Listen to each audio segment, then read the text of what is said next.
சமீபத்தில் பெரும் பேசுபொருளானது இந்த தூய்மை பணியாளர்களுடைய போராட்டம்.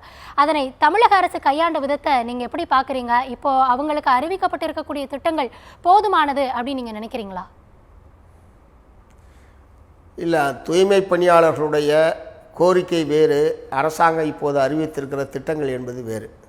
அவங்களுடைய பிரதானமான கோரிக்கை என்பது தனியார் மையம் கூடாது, தாங்கள் பணி நிரந்தரம் செய்யப்பட வேண்டும், ஊதியம் என்பது எந்த விதத்திலும் குறைக்கப்படக்கூடாது என்பதுதான் தூய்மை பணியாளர்களுடைய மிக முக்கியமான கோரிக்கை.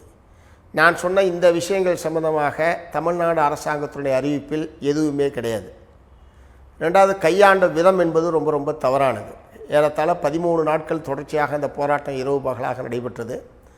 கடைசியில் நீதிமன்றத்தில் ஒரு பொதுநல வழக்கு என்கிற பெயரில் அவர்கள் அங்கிருந்து அப்புறப்படுத்தப்பட்டார்கள்.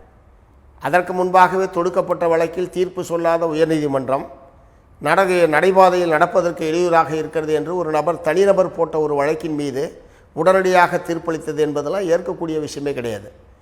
மாநகராட்சி ஊழியர்கள் மாநகராட்சி முன்னாடி போராடாமல் வேறு எங்கே போய் போராடுவாங்க? நீதிமன்றத்தில் வழக்கறிஞர்கள் போராடுகிற போது உயர்நீதிமன்ற வளாகத்துக்குள்ளே தான் போராடுகிறார்கள். அல்லது மருத்துவர்கள் போராடினால் அவர்கள் மருத்துவமனைக்குள்ளே தான் போராடுகிறார்கள். தூய்மை பணியாளர்கள் அவர்களுடைய மாமன்றத்தின் முன்னால் போராடாமல் வேறு எங்கே போய் போராடுவார்கள்? ஆகவே நீதிமன்றம் நடந்து கொண்டதும் ஏற்கத்தக்கதல்ல. மாநில அரசாங்கம் கையாண்ட விதமும் சரியல்ல. இயல்பாக அவர்களை பேசி ஏற்கனவே இருந்த பணியில் தொடருவது என்பதுதான். அவர்கள் ஒன்றும் பதவி உயர்வு கேட்கவில்லை, கூடுதல் ஊதிய உயர்வு கேட்கவில்லை. ஆகவே அது அரசாங்கம் அதை கையாண்ட விதம் என்பது பொருத்தமில்லை. அதுவும் காவல்துறையை வைத்து நள்ளிரவில் பெண்களை உட்பட ஒரு வலுக்கட்டாயமாக கைது என்கிற பெயரில் அப்புறப்படுத்தியது என்பதெல்லாம் ஏற்கத்தக்கதல்ல. அதே மாதிரி இப்போ அறிவிச்சிருக்கிற விஷயத்தை பொறுத்த வரைக்கும் காலை உணவு, அவர்களுக்கு வீடு கட்டி தருவது, அவருடைய குழந்தைகளுடைய உயர்கல்விக்கு உதவி போன்ற விஷயங்கள்லாம் வரவேற்கத்தக்கது.